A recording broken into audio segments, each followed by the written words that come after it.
அனைவருக்கும் வணக்கங்க. இன்று நாவலுடன் பயணம் வேல்பாரி நம்ம கேட்க போகிறது 2ஆம் பாகத்தில் 37வது அத்தியாயங்க. கடைசியாக 10 அத்தியாயத்தில் என்ன கேட்டோம் அப்படின்னா, நம்ம பேரரசர் மயூர் கிளார்ட்ட போர் தொடுக்கிறதுக்கு பரம்பு நாட்டில் ஏதாவது வழி இருக்கா அப்படின்னு கேட்கும்போது, நாங்கள்லாம் போர் தொடுக்க மாட்டோம் அப்படின்னு ஒரு பெண்ணோடைய கதையை நாங்கள் முன்னோர்கள் இந்த மாதிரி எங்கள் அப்பா வாக்கு கொடுத்துருக்காங்க, பரம்பு நாட்டில் எங்களால் எந்த ஆபத்தும் வராது அப்படின்ட்டு, அதனால் நான் அதில் தலையிட மாட்டேன் அப்படின்னாரு. கருங்கை வாணன் அதை முழுசாக நாம் போர் தொடுத்து போகிறோம் அப்படிங்கிற மாதிரி நம்ம பேரரசரை தனியாக சந்தித்து அவர் ஏதோ ஒரு குழு கொடுத்துருக்காரு. அதுக்கு நம்ம பேரரசரும் பாண்டியர் பேரரசரும் சரி அப்படின்னு சொன்னார். அது என்ன அப்படிங்கிறத இனிவரும் அத்தியாயங்களில் தொடர்ந்து கேட்போம். அதுக்கு முன்னாடி என்னுடைய சேனலை சப்ஸ்கிரைப் பண்ண மறந்துடாதீங்க. சரி வாங்க, இப்போ நம்ம கதைக்குள்ளே போகலாம். இப்போ நம்ம பரம்பு நாட்டுக்கு போவோம். கூழையன் இருக்கார்ல, அதாவது காட்டுகளை காவல் காப்பார்ல, அவர் எவ்வியூருக்குள்ள ரொம்ப அதிகாலை சேர்ந்துடுறாரு. வழக்கமாக காட்டுப்பாதையில் பார்த்திங்கன்னா நடந்து வர்றவர் இந்த முறை குதிரை பாதையில் 3 வீரர்களோட தான் வர்றாரு. யார்? நம்ம கூழையன். அது அவர் வந்துள்ள வேலையின் அவசரத்தை சொல்லுது. இதுலேருந்தே நம்ம அந்த பக்கம் வரவர் இந்த பக்கம் வந்தால் நம்மளே நினைப்போம்ல, ஏன் திடீர்னு ஏதோ அவசரமான செய்தி கொண்டு வந்திருக்காரு அப்படின்னு நமக்கு தோணும் இல்லையா? அப்படி தான் ஏதோ அவசரமான செய்தி கொண்டு வந்திருக்காரு. உதியஞ்சேரல் கீழ்மலையில் புதர் விலைக்கு பாதை உருவாக்கியிருக்கான். அதற்கடுத்து பரம்பு மலை தொடங்குது. நம்ம பகுதியில் நுழையலை, மிக கவனமாக திட்டமிட்டு பணியாற்றி கொண்டிருக்கான். கடற்கரை பகுதியிலிருந்து மூங்கில் நாற்கொடிகளை எண்ணற்ற வண்டிகளில் கொண்டு தொடர்ந்து இறக்குறாங்க. அது ஏன் அப்படின்னு தெரியல அப்படின்னு தென்திசையோட நிலைமையெல்லாம் ஒன்றா விளக்குறாரு நம்ம கூழையன். பாரியோடு தேக்கனும் வேட்டூர் பாளையனும் முடியனும் அவையில் அமர்ந்திருக்காங்க. அவர் சொல்லும்போது, எப்பொழுதும் விழிப்போடு இருப்பது கூழையனோட இயல்புங்க. உரிய நேரத்தில் தான் விழிப்போடு இயங்கணும், மற்ற நேரத்தில் இயல்போடு இயங்கணும் அப்படின்னு அவனுக்கு பல முறை சொல்லியாச்சு. ஆனாலும் அவ கேட்குறதே கிடையாதுங்க. இதை வேட்டூர் பாளையன் ரொம்ப சலிச்சுக்கிட்டு சொல்கிறாரு. ஆனால் தேக்கனுக்கோ நிலைமையை எளிதாக எடுத்துக்கொள்ளக்கூடாது அப்படின்னு கொஞ்சம் தோணுது. சேரனின் வன்மம் ரொம்ப ஆழமானது. 10 ஆண்டுகளுக்கு மேலாக அவன் காத்திருக்கான். இப்பொழுது குடநாடு அவனுக்கு வாய்ப்பாக வந்ததும் செயலில் இறங்கிட்டான் அப்படிங்கிற மாதிரி தேக்கனுக்கு தோணுதுங்க. தேக்கம் என்ன சொல்ல போகிறாரு அப்படின்னு கூழையன் அப்படியே கவனித்து பார்க்குறாரு. அப்போ பாரி சொல்கிறாரு, கீழ்மலை பாதையில் நமது எல்லைக்குள் வராமல் கவனமாக நிறுத்தி இருக்கிறான் அப்படின்னா வேறு ஏதோ பகுதியில் பாதை ஊடுருவிட்டுருக்கு அப்படின்னு தானே பொருள். அவன் கூழையனை நன்கு புரிந்து வச்சிருக்கிறான். யாரு? நம்ம பாரி. பழையன் சொல்லியதைத்தான் பாரி வேறு விதத்தில் சொல்கிறான் அப்படிங்கிறது அங்கே இருக்கிற அந்த கூட்டத்தில் இருக்காங்கல்ல, அவங்க எல்லோருக்குமே புரியுது. உதயன் சேரல் இந்த முறை குடநாட்டைத்தான் முதல்ல உள்ளிறக்கி விடுவான். நம்ம மீது கொண்டுள்ள பகையால் இந்த போரில் அவனது முதல் தந்திரம் சக கூட்டாளியை காவு கொடுப்பது தான் அப்படின்ற மாதிரி பாரி சொல்கிறாரு. உதயஞ்சேரல் எப்படி சிந்திப்பான் அப்படிங்கிறத நன்கு உணர்ந்தது யார் தெரியுமா? நம்ம பாரி. ஆனால் அவருடைய கருத்து முற்றிலும் சரின்னு எல்லோருக்குமே தெரிஞ்சிச்சு. உரையாடலின் இறுதியில் பரம்பு நாட்டின் வடமேற்கு எல்லை பகுதிக்கு செல்ல முடியனுக்கு உத்தரவு கொடுத்தாங்க. ஆனாலும் அனைவரும் வலியுறுத்தியது என்ன தெரியுமா? தேக்கனின் செயலைத்தான். காடறிய இப்பொழுது போகும் முடிவை பற்றி மீண்டும் யோசிங்க அப்படின்னு எல்லாருமே சொல்கிறாங்க. கூழையன் மிக கடுமையான கோபத்தை தேக்கன் மீது வெளிப்படுத்துகிறாரு. இறுதியாக இந்த சிக்கல் பெரிய வாரிக்கையனிடம் கருத்து கேட்கலாம் அப்படிங்கிற இன்னொரு பெரியவர் இருப்பார் போல், அவர் பேர் வாரிக்கை போல், அவர்கிட்ட கருத்து கேட்கலாம் அப்படின்னு போகிறாங்க. அவர் தான் எவ்வியூரில் இருக்கிறதுலே ரொம்ப முதியவருங்க, அதாவது மிக முதியவர். வயதானதால் இது போன்ற சிக்கலில் அவர் தலையிடுறது கிடையாது. ஆனால் குழப்பமான நிலை நமக்கு ஏற்பட்டுச்சு அப்படின்னா நம்ம மனசுக்கு நம்ம செய்கிறது சரியா தப்பா அப்படின்னு தோணும்போது அவங்கள்ட்ட போய் கருத்து கேட்பாங்க. அது வாரிக்கைன்னு சொல்கிறது கரெக்டாக இருக்கும். இப்போ சிக்கல் அதிகமாக இருக்கு இல்லையா, அப்போ அவர்கிட்ட கேட்கணும் அப்படின்னு தோணுது நம்ம பாரிக்கு. போர் சூழலை புரிஞ்சுக்கிட்டு தேக்கன் தனது முடிவை மாற்றணும் அப்படின்னு கூழையனும் பழையனும் கூறுறாங்க. என்ன கூறுறாங்க? இந்த மாதிரி போர் தொடுக்கும்போது இப்படி அங்கங்கே பதுங்கி இருக்காங்க அந்த உதயஞ்சேரல் ஆளுங்க, குடநாடு குட்டநாடு ரெண்டும் சேர்ந்து நம்ம மேலே போர் தொடுக்க போகுது. இதுக்காக நீங்கள் குழந்தைகளெல்லாம் கூட்டிகிட்டு காடறிய போக வேணாம் அப்படிங்கிறது தான் இப்போ பாரிகிட்ட மற்ற எல்லோரும் வைக்கிற கருத்து. அதாவது தேக்கனை விடாதீங்க அப்படின்ற மாதிரி. சாமப்பூ மலர்ந்த பிறகு முடிவை மாற்றுறது மரபே கிடையாது அப்படின்னு தேக்கன் இருக்கார்ல, அவர் ரொம்ப பிடிச்சவராக இருப்பார் போலங்க. நான் போயே தீருவேன் பசங்களை கூட்டிகிட்டே அப்படின்ற மாதிரி அவர் சொல்கிறாரு. இரண்டுக்கும் இருக்கும் உண்மைகளை சிந்திச்சு வாரிக்கையன் என்ன சொல்கிறார் தெரியுமா? அதாவது அந்த முதியவர் இருக்கார்ல, அவர் முழு நிலவுக்கு இன்னும் 3 வாரம் இருக்குது. அதற்குள்ள பகரியின் ஈரலை கொண்டு வர பரம்பு மக்களுக்கு பாரி உத்தரவிடட்டும். கொண்டு வர்றவன் புதிய தேக்கனா பிள்ளைகளை காடறிய அழைச்சிட்டு போகட்டும். யாரும் கொண்டு வரல அப்படின்னா தேக்கனே போகட்டும் அப்படின்ற மாதிரி அந்த முதியவர் சொல்லிடுறார். யார்? அந்த வாரிக்கையன். அவர் ஒன்று கொண்டு வர சொன்னார்ல, நல்லா பாருங்கள். பகரியின் ஈரலை கொண்டு வர்றவங்க இனிமே தேக்கனா, அதாவது அந்த தலைமை பதவியை வகிக்கணும். அதாவது இளைஞர்கள் எல்லாம் அழைச்சிட்டு காடறிய போகணும். அது என்ன பகரியின் ஈரல் அப்படின்னு அடுத்து நம்ம பார்க்கலாம். இப்போ வாரிக்கையன் சொன்ன பிறகு மறுத்து பேச ஒன்றுமே இல்லைங்க. ஆனால் 3 வாரத்துக்குள்ளே பகரியை வேட்டையாடுறதெல்லாம் நடக்காத செயல்னு அங்கே உள்ள மக்கள் எல்லோருக்குமே தெரியுது. வேறு வழி இல்லாமல் எல்லாருமே ஒப்புக்கிட்டாங்க. மறுநாள் கூழையனோ தென் திசைக்கு, முடியன் வடமேற்கு திசைக்கும், இப்படி அவங்கவுங்க ஒவ்வொரு திசைக்கு கிளம்பிடுறாங்க. பகரி வேட்டையை அறிவிக்கிறாரு நம்ம பாரி. அதாவது இந்த பகரியோட ஈரலை கொண்டுட்டு வர்றவங்க இனிமே எல்லா குழந்தைகளையும் காடறிய கூட்டிகிட்டு போகலாம் அப்படிங்கிற மாதிரி முரசு அறிவிக்கிறாங்க. இந்த நிகழ்வெல்லாம் கபிலருக்கு பின்னர் தாங்க தெரிய வருது இங்கே என்ன நடக்குது அப்படின்னு. பகரி தான் பறவைகளின் தலைவன்.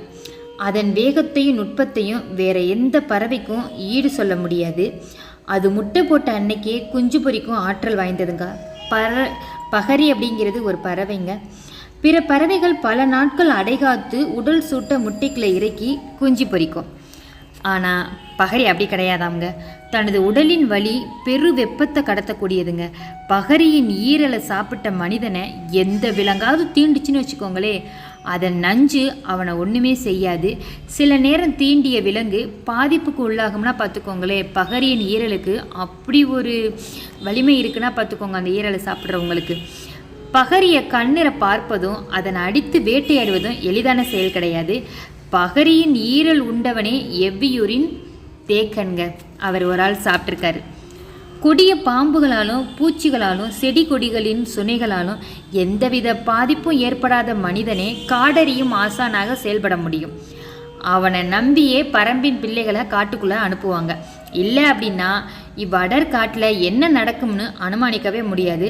பகரியை தேடி பரம்பின் கண்கள் வானமெங்கும் பறந்துட்டுருக்கு. பகரியை தேட ஆரம்பிச்சுட்டாங்க. ஏன் அப்படின்னா அதோட ஈரலை சாப்பிட்டா தானே நம்மளுக்கு எந்த ஒரு விலங்கு ஏதாவது நம்ம பண்ணினாலும் நமக்கு எதுவுமே ஆகாது. அது மட்டும் இல்லை, சொனை அப்படின்னா சில செடிகள்லாம் பார்த்திங்கன்னா பட்டா அப்படியே உடம்பெல்லாம் அரிக்கும், வீங்கிடும்.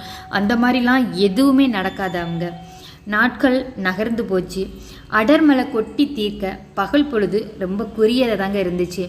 ஏன்னா மழை பெஞ்சாவே பகல் நமக்கு கொஞ்சம் நேரம் மாதிரி தான் தெரியும். அந்த பகரி இருக்குல்ல, அந்த பகரியை போல் ஒரு வீறு கொண்ட பறவையை பார்க்குறது அரிது. அப்புறம் எங்கே வேட்டையாடுவது? பரம்பு மலையின் எல்லா முகட்லையும் மக்கள் ஏறி இறங்கி தேடிட்டே இருக்காங்க. எப்பொழுதோ கண்ணில் படும் ஒரு பறவையை தனித்து வேட்டையாடி பிடிக்கும் அளவிற்கு மனிதரின் கைக்குள்ளே இயற்கை சுருங்கிடவா போகுது? இல்லை. பரம்பின் மக்கள் பறவை தங்களின் தோல்வியை ஒப்புக்கொள்ளும் கடைசி பகலும் முடிவுக்கு வந்துச்சு. கடைசி நாள் ஆயிடுச்சு. அவர் என்ன சொன்னார்? 3 வாரங்களுக்கு, அதாவது முழு நிலவு வர்றதுக்கு 3 வாரங்கள் தான் இருக்குது, அதுக்குள்ளே பகரி நீரலை கொண்டுட்டு வரணும் அப்படின்னாரு. இப்போ இது கடைசி நாள் ஆயிடுச்சு. இன்றைக்கி இரவு என்னது? முழு நிலவு, அதாவது பௌர்ணமி.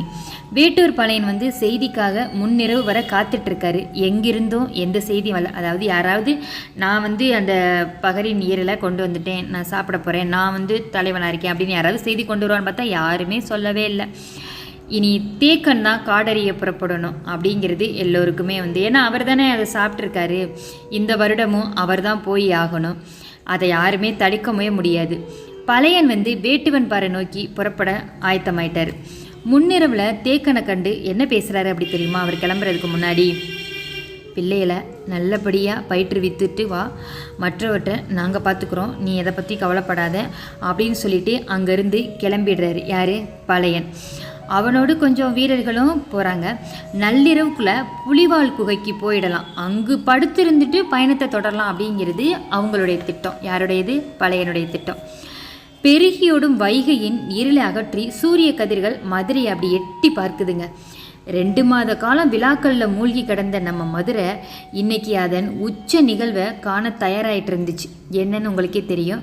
மணமாலை சூடும் இந்த நாளுக்காகத்தான் அவ்வளவு பெருங்கூட்டங்களும் அங்கிட்டும் இங்கிட்டும் போயிட்டு வந்துட்டு இருந்தாங்க. இப்போ அங்கே என்ன பார்த்தோம், கருங்கை வாணன் ஒரு திட்டம் சொன்னார் இல்லையா, அது துல்லியமாக நடைமுறைக்கு வருது. அவனுக்கு வந்துள்ள தகவல்கள் மிக நல்ல செய்தியை தான் சொல்லுது. இன்னைக்கு பாண்டிய பேரரசின் திருநாள். இந்த நன்னாளில் பேரரசரின் முன் சொல்லப்படும் முதல் செய்தியாக இது இருக்கணும் அப்படின்னு அதிகாலையிலேயே பேரரசரை காண யார் வந்துட்டா, தளபதி கருங்கை வாணன் வர்றாரு. அவர் நம்ம பேரரசர் பள்ளியறை விட்டு அப்படி எந்திரிச்சு வர்றாரு. உடனே பேரரசரை இவர் வணங்குறாரு கருங்கை வாணன். நமக்கு வந்துள்ள செய்திகளின் அடிப்படையில் நம்மால் அனுப்பப்பட்டவர்கள் பச்சைமலைக்குள்ளே வெற்றிகரமாக நுழைஞ்சிட்டாங்க, இலக்கை அடையும் காலம் நெருங்கிடுச்சு அப்படின்னு கருங்கை வாணன் பேரரசர்கிட்ட சொல்கிறார். அங்கே அவங்க என்ன நினச்சிட்டு இருக்காங்க, பரம்பு நாட்டில் பாரி அந்த உதயஞ்சேரல் அவங்க தான் குடநாடு குட்டநாட்டு அந்த பிரச்சனையை கிளப்பி அவங்க தான் போர் தொடுக்க வர்றாங்க. அந்த மாதிரி ஆட்கள் இருந்ததை யார் கூலையன் பார்த்துட்டு வந்து சொன்னார் இல்லையா. ஆனால் அங்கே இருக்கிற ஆள்கள் யார் அப்படின்னு நமக்கு தாங்க தெரியும். நம்ம இவர் கருங்கை வாணன் அனுப்பிவிட்ட ஆளுக தான் அங்கே இருக்காங்க. உடனே பேரரசருக்கு ரொம்ப சந்தோஷம், அப்படியே கட்டி தழுவுறாரு கருங்கை வாணனை. மணநாளின் மகிழ்வை விஞ்சும் ஆற்றல் கொண்ட செய்தியை சொல்லிட்டேன் அப்படின்னு சொல்லிட்டு அப்படியே பாராட்டி தள்ளிட்டே இருக்காரு. புதிய விற்பனுக்கும் தெரிவிச்சுடு அப்படின்ட்டாரு, சூழ்கடல் முதுவனுக்கும் சொல்லிடு அப்படின்ட்டார். மணவிழாவின் மகிழ்வு அப்படி எல்லையற்றதா பெருகுதுங்க. உடனே அவரும் சந்தோஷமா யார் தளபதி கருங்கை வாணனும் அங்கேருந்து வணக்கம் சொல்லிட்டு விடைபெற்று போகிறாரு. பள்ளியறை திரைச்சிலையை விலக்கி வெளியே வந்த பொற்சுவை நீராளி அரங்குக்குள்ளே நுழையிறான். அதாவது குளிக்கிற இடம் அவங்களுக்கு. நீள்வட்ட பளிங்கு நீர்க்குடுவை அவளுக்காக காத்திருந்துச்சு. அதுக்குள்ளே பார்த்திங்கன்னா 42 நறுமண பொருட்கள் கலக்கப்பட்ட நீராங்க. அதில் தான் நம்ம பொற்சுவை குளிக்கணுமா.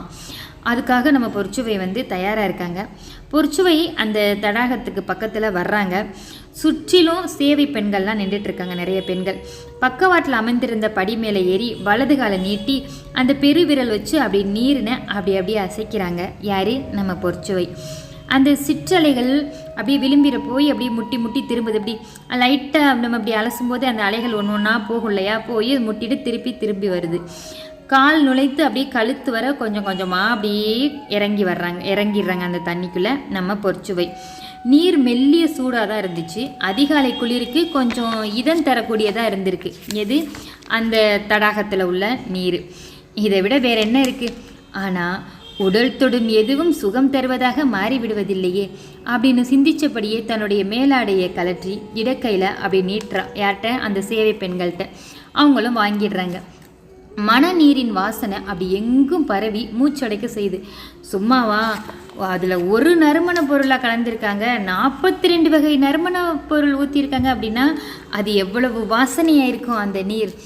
அதோட எல்லாருக்கும் அந்த வாசனை வருது. நறுமண குளியல் பழகிய ஒன்று தான். ஆனால் யவன நறுமணங்கள் மூக்கிற்கு சற்று கடுமையூட்டக்கூடியது. அவற்றை அதிகமாக ஊற்றியிருக்காங்க அப்படின்னு தோணுது. இந்த கலவையை ஆண் உருவாகியிருக்கணும், பெண்ணின் கைப்பக்குவம் இப்படிலாம் இருக்காது அப்படிங்கிற மாதிரி நம்ம பொறுச்சுவை கண்டறிஞ்சிடுறாங்க. ஆனால் எல்லா ஆண்களும் இதுபோல் கடுமை கொண்ட கலவையை உருவாக்கிட மாட்டாங்க. எந்தவித நறுமண பொருட்களும் இல்லாமல் அவனோடு சேர்ந்து சுனை நீராடிய பொழுது ஒரு மனம் எழுந்ததே, அந்த இன்பம் வேறு எதுலேயுமே ஏற்பட்டதில்லை. கலவை நறுமண பொருளோடு மட்டும் தொடர்புடையது கிடையாது, ஈடற்ற இன்பத்தை உருவாக்கக்கூடியது. அவனுடைய விரல்கள் மட்டுமே போதுமானது. விரல்தானே உடலின் கண்களை திறக்க வல்லது. பாலாடையின் மீது ஊர்ந்து போகும் சிற்றெரும்பின் கால் தடம் போலத்தான் விரல்கள் ஏற்படுத்தும் வடுக்களும். வடுக்கள் பதிந்த பள்ளத்தின் வழியேத்தான் நினைவின் ஊற்று கசிந்து கொண்டே இருக்கும். கண்ணுக்கு தெரியாமல் நினைவில் படரும் நறுமணத்துக்கு ஈடு சொல்ல என்ன இருக்கிறது அப்படின்றாங்க பொற்சுவை. அதாவது தன்னுடைய காதலனை நினச்சி சொல்கிறாங்க.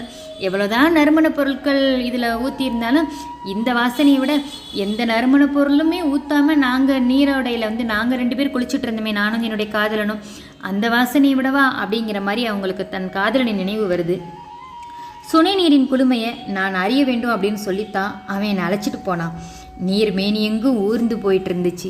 நீரோடும் பாறை சுடுமுன்னு சொன்னால் யார் நம்புவாங்க? நீர் தழுவும் எனது மேனியின் சூட்ட நான் உணர்ந்த பொழுதுதான் அந்த உண்மையே உரைத்தது. சிறு மணலை அள்ளி எனது கையில் கொடுத்து பூ பூசிக்கொள் அப்படின்னு சொன்னான். நான் என்னுடைய மேலெல்லாம் பூசினேன். மென்மலர் மேனியில் சிறு உராய்வுகளையும் கீறலையும் மணற்துகள்கள் ஏற்படுத்துச்சு. மறுபடியும் நான் நீருக்குள்ளே போய் மிதந்தேன். சிற்றெரும்பு கடித்ததை போன்ற அக்காயங்களை குளிர் நீருக்குள் உணர்ந்து கொண்டிருந்த போது அவனும் நீருளுள் இறங்கினான். தன்னுடைய காதலனை சொல்கிறான். அது மட்டும் கிடையாது, நம்ம பொற்சுவை சொல்கிறாங்க, நம்ம நிலத்தில் காதல் கொள்ளும்போது அந்த காற்று நம்மளை விலகி விட்டுருமா. ஆனால் நீரில் நம்ம காதல் கொள்ளும்போது அது விலகி கொடுப்பதில்லை, நம்முள் நுழையத்தான் பார்க்குமா. சக ஆட்டக்காரனை போல அதுவும் பங்கெடுக்குமா. நமது பொறாமையை மெல்ல தூண்டி விடுமா. நமது இயலாமையை காட்டி கொடுக்குமா.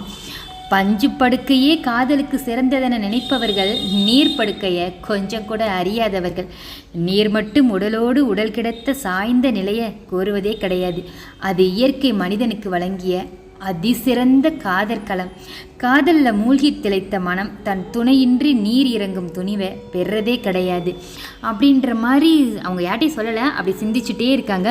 இந்த சிந்தனை உருவான கணத்தில் அந்த நறுமண தொட்டியிலேருந்து டக்குன்னு அப்படி மேலே எந்திரிச்சு பார்க்குறாங்க பொற்சுவை. தோழிகள்லாம் அப்படியே பதறிடுறாங்க. ஒரு பொழுதாவது மனநீருக்குள் இருக்கணும் இளவரசி அப்படிங்கிற மாதிரி வேண்டுறாங்க. எச்சொல்லும் உள்நுழைய முடியாத இறுக்கம் கொண்டிருந்தால் அந்த இடத்துல யாரு? நம்ம பொற்சுவை. இன்னும் கொஞ்ச நேரம் நீங்கள் அதுக்குள்ளேயே அந்த மனநீருக்குள்ளே இருங்க அப்படிங்கிறாங்க. ஆனால் அவளால் இருக்க முடியலை. ஏன்னா அதுக்குள்ளே இருக்க இருக்க யாருடைய நினைவு வருது? தன் காதலின் நினைவு தான் வந்துட்டே இருக்குது. 42 நறுமணங்களையும் மிஞ்சிய வாசனை என்னுள்ள இருக்குது. அதை நுகரக்கூடியவனை நுகர்ந்தவள் நான். சொற்களை மனம் உச்சரிக்கும் பொழுது உள்ளுக்குள் இருந்து வாசனை மேலெழுந்து வருது.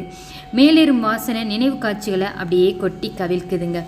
ஆடை அலங்காரத்துக்கும் மலர் அலங்காரத்துக்கும் எல்லோருமே தயாராக இருக்காங்க. அதாவது எல்லா பெண்களும் வரிசையாக வச்சுட்ருக்காங்க. ஒருத்தர் ஆடை வச்சுட்ருக்காங்க, ஒருத்தங்க நறுமண பொருட்கள் வச்சுருக்காங்க, அந்த அலங்கார பொருட்கள்லாம் வச்சுருக்காங்க. அப்புறம் நகைகள்லாம் இருக்குல்ல, அதெல்லாம் ஒவ்வொருத்தங்களாம் வரிசையாக பெண்கள் வச்சுட்டே நிற்கிறாங்க. யாருக்கு? நம்ம பொற்சுவைக்காக. கைகளில் அப்படி ஆடை வச்சு கொண்டு அவள் உடல் துடைக்க ஆயத்தமாக இருக்க. ஒரு ஆடையை வாங்கி அப்படி துடைக்க போகிறாங்க. ஆனாலும் நிமிரவே கிடையாது. அவளது அனுமதியின்றி யாரும் தொட்டுட முடியாது. சேவை பெண்கள் செய்வதறியாது அப்படியே நின்றுட்டே இருக்காங்க. பொற்சுவையின் எண்ணம் நீர்நிலையை விட்டு அப்படி இன்னமும் அகலாமல் தாங்க இருக்குது. சுனநீரில் குளித்து மேலேறியவன் என்ன சொன்னாள் அப்படின்னா, ஈரத்தை உடல் வெப்பத்தால் மட்டுமே உலர வைத்து விடுகிறது உனது நெருக்கம் அப்படின்ற. உடல் உலர்ந்துவிடும், ஆனால் இதழ்கள் அப்படி கிடையாதே, நெருக்கத்தில் தான் சுரக்க தொடங்கும் அப்படின்னு அவர் சொல்லியிருக்கார். யாரு? நம்ம பொற்சுவையின் காதலர். இதழ் சுரந்து கொண்டிருந்த பொழுது உடல் உலர்ந்து கொண்டிருந்தது. நீருள் மூழ்குதல் மீண்டும் தொடங்குச்சு. நெடுநேரம் கழித்து அவன் உலர்ந்து வீழ்ந்தான். ஆனால் உடலெங்கும் ஈரம் பூத்திருந்துச்சு. இதெல்லாம் நினச்சி பார்த்துட்டே இருக்காங்க. உள்ளும் புறமுமாக நீரை சுழலை விட்டு விளையாடுதலே நீர் விளையாட்டாகுதுங்க. ஆனால் இது தெரியாத பலரும் நீரில் விளையாடுதலையே நீர் விளையாட்டு அப்படின்னு நினச்சிட்டு இருக்காங்க. அப்படின்னு அவன் சொன்ன போது அவன் என்ன சொன்னா தெரியுமா பொற்சுவை? இப்பொழுதாவது நான் ஆடை கொண்டு துடைத்து உடலை உலர வைக்கிறேன், நீ அருகில் வராதே அப்படின்னு சொல்லியிருக்காங்க. அதாவது நான் பக்கத்தில் இருந்தேன்னா உனக்கு ஆடையே தேவையில்லை, உன்னுடைய நீரெல்லாம் வெப்பத்தால் தொடச்சி விடப்படும் அப்படிங்கிறாங்க.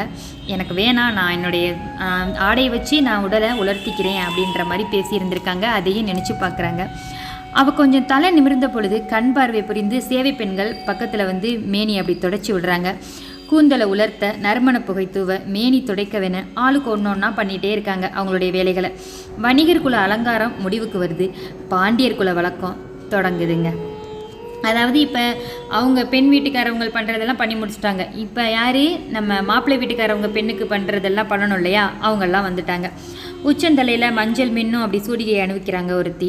அதனை தொடர்ந்து சூடாமணியும் கோதை சரமும் சூட்டுறாங்க. கழுத்தில் கண்டிகையும் மணியாரமும் ஒருத்தர் அணிவிக்கிறாங்க.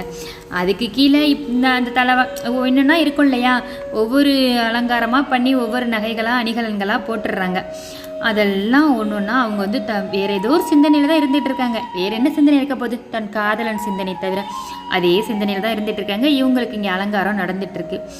அப்போ திடீர்னு அவளுடைய கண் அங்கிட்டு தேடுது. அவளுடைய கண் வேறு யாரையும் தேடலை, தன்னுடைய தோழியை தான் தேடுது. யாரை?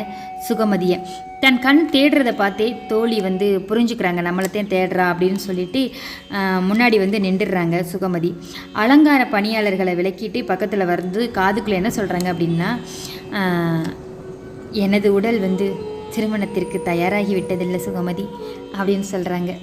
ஒரு சின்ன அசட்டு புன்னகையோட. இது உண்மையான புன்னகை கிடையாது, தன் காதலை நினச்சி வலிகள் நிறைந்த ஒரு பெண்ணுடைய புன்னகைங்க. அது எப்படி இருக்கும் அப்படின்னா, உண்மையாக காதலித்த ஒவ்வொரு பெண்ணுக்கும் மணமேடையில் போய் அமர்றதுக்கு முன்னாடி எல்லோருக்குமே இருக்கும். அப்படி தான் இப்போ பொற்சுவைக்கும் இருக்குது. தன்னுடைய உடல் திருமணத்திற்கு தயாராகிவிட்டது. தன்னுடைய மனம் என்றைக்குமே தயாராகாது. ஏன் அப்படின்னா, தன் மனதுக்கு என்றைக்கோ திருமணம் ஆகிவிட்டது இல்லையா, அதனால் அது எப்படி தயாராகும் அப்படிங்கிற மாதிரி சொல்கிறாங்க. இப்போ அங்கே போகலாம். நம்ம தேக்கன் கிளம்புறாரா என்னன்னு பார்க்கலாமா? இப்போ தேக்கன் 11 சிறுவர்களோடு புறப்பட தயாராகிறாங்க. எங்கே? காடறிய. எவ்வியூரின் உணர்ச்சி பெருநாள்னு சொல்லலாங்க இந்த நாளை. தன் மகனை காட்டுக்குள்ளே கொடுத்து அனுப்பும் பெண்களின் ஆவேசம் அடங்கா எழுச்சியில் இருக்கும். எப்படி இருக்கும்? தான் ஆசையாக வளர்த்த மகன் 8 வயசுலேயே தன்னுடைய குழந்தைகளை காட்டுக்கு அனுப்பணும் அப்படின்னா, திருப்பி 5 வருஷம் கழித்து தான் தன்னுடைய மகன்களை பார்க்க முடியும் அப்படின்னா ஒவ்வொரு தாய்க்கும் எப்படி இருக்கும்? அது மட்டும் கிடையாது, திரும்ப தன்னுடைய மகன் வருவானா வரமாட்டானா அப்படிங்கிறதே தெரியாதுங்க. எல்லா பிள்ளைகளும் திரும்பி வருவாங்க அப்படின்னு சொல்ல முடியாது, அங்கே என்ன நடக்குமோ. ஆனாலும் அனுப்பியே ஆகணும் அப்படின்னு நினைக்கும்போது ஒவ்வொரு தாயும் எப்படி பதறி போவாங்க. அப்படி தான் இருக்குது. எல்லாரும் அழுதுகிட்டே இருக்காங்க. ஒரே அழுகுரல். மனசெல்லாம் யாருக்குமே நிம்மதியாகவே இல்லை. இப்போ அந்த இடத்துல பரம்பின் தலைவன் குருதி ஈர்த்து சிறுவர்களை அனுப்புகிறாரு. அதாவது ஏதாவது ஒரு விலங்கை பலியிட்டுட்டு தான் எல்லா சிறுவர்களையும் அந்த காட்டுக்குள்ளே அனுப்பணும் அப்படிங்கிற மாதிரி அவங்க பலியிட்டுறாங்க. பாரியின் மனை நீங்கி குலநாயகினிகளின் முன் அமர்க்கிறாங்க சிறுவர்கள். அங்கே பாரிட்ட நம்ம ஆசீர்வாதம் வாங்கிட்டு அடுத்து யார்கிட்ட வர்றாங்கன்னா குலநாயகினிக்கிட்ட வர்றாங்க. உடல் வலிவிலும் வயதிலும் மூத்தவளாக கீதானி முன்னாடி நிற்கிறான். அதாவது அந்த கூட்டிகிட்டு போகிற பசங்களே கொஞ்சம் பெரிய பையன் கீதானின்னு வச்சுக்கோங்க.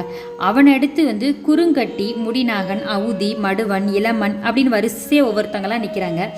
அடுத்து கடைசியாக ஒரு சின்ன பையன் இருக்கான். அவன் பேர் என்ன அப்படின்னு பார்த்தீங்கன்னா அளவன்க. ஆனாலும் அவனோட வேகம் இனி சொல்லவே முடியாதுங்க, சிறுவன்னே சொல்ல முடியாது. சில பேர் சின்ன பசங்களாக இருப்பாங்க, ஆனால் எல்லா விஷயங்களும் தெரிஞ்ச மாதிரி பேசுவாங்க. அப்படியே அவங்க சுட்டித்தனம் நம்ம எல்லோருக்குமே பிடிக்கும். நம்ம அவங்களே பார்க்குற மாதிரி சில நிகழ்வுலாம் அவங்க பண்ணிகிட்டே இருப்பாங்க. அப்படி தான் இருக்கான் அந்த பையனும். எல்லோருக்கும் குலநாயகினி பச்சளை சாறு கொடுக்குறாங்க. குடித்து முடிச்சிடுறாங்க. கீதானியை உள்ளே அழைச்சி அவனுக்கும் வாயில் ஊற்றுறாங்க. குலநாயகினி சின்ன குடுவை ஒன்றை எடுத்துகிட்டு வர்றா.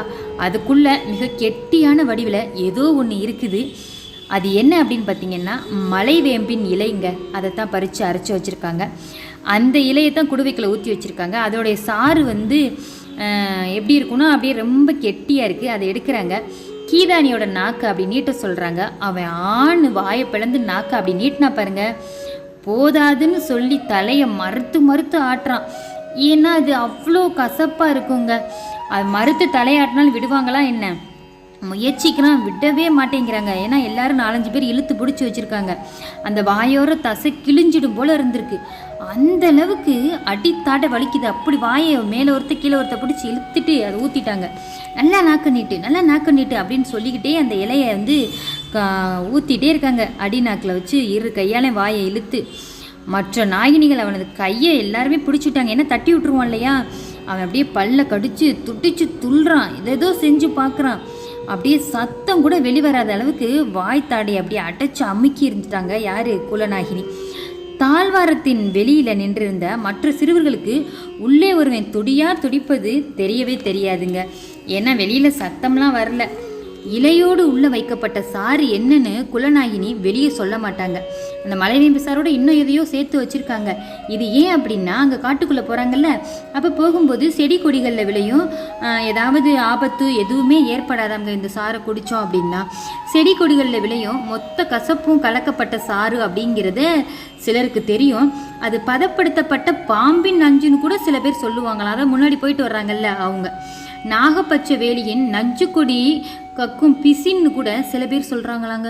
எது உண்மைன்னு யாருக்குமே ஆனால் இது நாள் வரை தெரியாது நம்ம குலநாயகினியை தவிர. இந்த சாறு கசிந்து உணவு குழல் முழுவதும் இறங்கி முடியும் வர அவன் கைகளின் பிடி தளர்த்தவே படலைங்க. அது உள்ளே, ஏன்னா சில பேர் வாந்தி எடுத்துருவாங்க இல்லையா, அப்புறம் அது போயிடும். அதனால நல்லா உள்ளே இறங்க துட்டிக்கி என் கையவே விடலை யாருமே. நாவின் சுவை நரம்பு முழுதும் அந்த நஞ்சு கசப்பின் சாறு உள்ளிறங்கினதும் அவன் வாயை திறந்து மூச்சு விட அவனை விடுறாங்க. உள்ளிறங்கிய கசம்பு நீங்க மாதங்கள் ஆகும்னா பார்த்துக்கோங்களே. அம்மாடி, மேல் தோல்ல விழும் தழும்பு மறையாததை போல அந்த அடிநாக்கில் நிலை கொண்ட கசம்பு எளிதில் மறையவே மறையாதாங்க. அவனது நாவு சுவையுணவு தேட சில ஆண்டுகளே ஆகுமா. ஏன் இப்போ போகிறாங்கல்ல, அவங்க போயிட்டு 5 வருடம் கழித்து வந்தும் சில மாதங்கள் கழித்தும் அந்த கசப்பு இருக்கும்னா பார்த்துக்கோங்களே. 60ஆம் கோழிக்கறி முதல் அத்திமது வர அன்னத்தின் சுவையும் துளியாவது நாக்கில் பட்டு வளர்ந்த இவர்களின் நினைவில் இருந்த சுவை கொஞ்சம் கூட இனி என்ன சாப்பிட்டாலும் இருக்காதாங்க. அந்த கசப்பு மட்டும்தான் இருக்குமா. காடறிந்து வீடு வந்த பிள்ளைகளுக்கு சில மாதம் கழித்து தான் இந்த மாதிரி சில சாப்பாடெல்லாம் செஞ்சு சாப்பிடும்போது அவங்களால அந்த கசப்பு மறையும்னா பார்த்துக்கோங்களே. பாவங்க அந்த குழந்தைகள். நீங்களே சாப்பிட்ருப்பீங்களா? நம்மளே சிறு குழந்தையாக இருக்கும்போது, ஏன் நானே சின்ன பிள்ளையாக இருக்கும்போது எங்கள் அம்மா வேப்பலை சாறு கொடுப்பாங்க. அது நம்ம சாதா வேப்பலை சாறு கொஞ்சம் நாளில் கொடுப்பாங்க, ஒல்லியாக இருக்கும், அப்போ தான் பிள்ளை நல்லா குண்டாகும் அப்படின்னு சொல்லிட்டு. அதுவே தொண்டைக்குள்ள இறங்காது. இதில் கொஞ்ச நாள் கழித்து இதே மாதிரி மலைவேம்பு ஒருத்தங்களை பறிச்சுட்டு வர சொல்லி அந்த மலைவேம்பு அரைச்சி கொடுத்தாங்க பார்த்தீங்களா. அப்படி தான் தொண்டைக்கு நடுவில் நின்றுக்கிடுச்சு. அது ஒரு நாள் ஃபுல்லாக கசந்துச்சுங்க. என்னை கொல்ல பார்க்குறேன் அப்படின்னு சொல்லிட்டு கூட எங்கள் அம்மாவை நான் திட்டினேன். இப்போ கிடையாது. ஒரு கரெக்டாக ஒரு 12 வருஷத்துக்கு முன்னாடி, எனக்கு ஒரு 15 வயசில் அந்த மாதிரி நடந்தது. இப்போ கூட நம்ம இந்த கொரோனா சீசனில் இந்த நிலவேம்பு கஷாயம்னு கொடுக்கும்போது கூட நம்மளால் குடிக்க முடிஞ்சிச்சா சொல்லுங்கள்? நமக்கு எவ்வளோ கசப்பாக இருந்துச்சு. ஐயோ, என்னை பொறுத்தவரை எனக்கு காய்ச்சலே வந்தால் வந்துட்டு போகுது, வியாதியே வந்தாலும் வந்துட்டு போகுது, நான் மருந்து மாத்திரைங்கிறத நான் எடுத்துக்கவே மாட்டேங்க. அதுவாக தானாக சரியாகணும். எங்கோ ரொம்ப முடியலை, இக்கட்டான சூழ்நிலை மட்டும் எடுத்துக்கிறது. முடிஞ்சவரை இந்த கசப்பான ஐட்டம் சேர்த்துக்கவே மாட்டேன். ஆனாலும் பாவம் அந்த குழந்தைகள், காடறிய கிளம்புற குழந்தைகள், அவங்களுக்கு 5 வருடம் அந்த அந்த கசப்பு இருக்கும் அப்படின்னா பார்த்துக்கோங்களே எவ்வளோ சிரமப்படுவாங்க. சரி வாங்க, இப்போ நம்ம கதைக்குள்ள போகலாம். ஆனாலும் இந்த கசப்பு அந்த குழந்தைகளுக்கு ஒரு பாதுகாப்பாக இருக்கும் அப்படின்னு நினைக்கும் போது நம்ம அதை ஏற்றுக்கொள்ளணும். ஏன்னா காட்டு பயணத்துக்கு ரொம்ப தேவையுங்க. காட்டின் எல்லா விலங்குகளும் இந்த வாடையை நல்லா அறிஞ்சு வச்சிருக்குமா. சிறுவர்கள் பேசினபடி நடந்து செல்ல இந்த வாடையை நுகர்ந்து அது அப்படியே விலகி போயிருமாங்க. இந்த பக்கத்தில் அந்த சிறுவர் வர்றாங்க அப்படின்னு அவங்க வாய்க்கில் உள்ள வாடை வெளியில் அந்த விலங்குகளுக்கு தெரிஞ்சிடும்னா பார்த்துக்கோங்களே.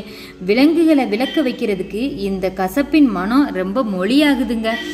11 பேரும் மலைவேம்பின் இலையை விழுங்கி துடிச்சு அடங்கி முடிஞ்ச பிறகு அதன் பின் அவங்க எல்லாரும் எங்கே கிளம்பிடுறாங்க? காடறிய கிளம்புறாங்க. யார்கிட்டையும் யாரும் பேச முடியல. ஏன்னா வாய் திறந்து பேச பேச கசப்பு ரொம்ப தெரியும். அதனால அமைதியாக தான் வர்றாங்க. இந்த கசப்புக்கு பழகி அவங்க இயல்பாக பேச தொடங்க ரொம்ப வாரங்கள் ஆகுமாங்க. ஒரு மாதங்களே ஆகலாம்னு வச்சுக்கோங்களே. ஆனாலும் மிக மிக குறைவாகவே அவங்க பேசுவாங்களாம். ஏதாவது ஒரு வார்த்தை, ஏதாவது ரொம்ப முக்கியமான விஷயம் சொல்லணும் அப்படின்னா மட்டும் பேசுவாங்க. பேசும் ஒவ்வொரு சொல்லும் ஒரு குடம் வேம்பின் சாற்ற குடித்ததுக்கு சமம். ஒரு டம்ளர்லாம் கிடையாது, ஒரு குடம் வேம்பு குடித்ததுக்கு சமம்னா பார்த்துக்கோங்களே. அடித்தொண்டு முழுவதும் தேங்கிய கசப்பு நிற்கிறதுக்கு யார்கிட்டையும் பேசாம தான் அந்த எவ்வியூரை விட்டு வெளியேறாங்க. சிலர் வில் அம்பு வச்சுருக்காங்க பின்னாடி, சிலர் ஈட்டி வச்சுருக்காங்க, சிலர்கிட்ட கவன்கள் இருக்குது. அவங்களுக்கான ஆயுதங்கள்லாம் எடுத்துக்கிட்டு தான் அங்கேருந்து கிளம்புறாங்க. ஆனால் இதெல்லாம் தொடக்க நிலைக்கு தாங்க. அவங்க பயன்படுத்த வேண்டிய வலிமை மிகுந்த ஆயுதங்களை இனி அவர்கள் காட்டில் தான் உருவாக்கணுமா.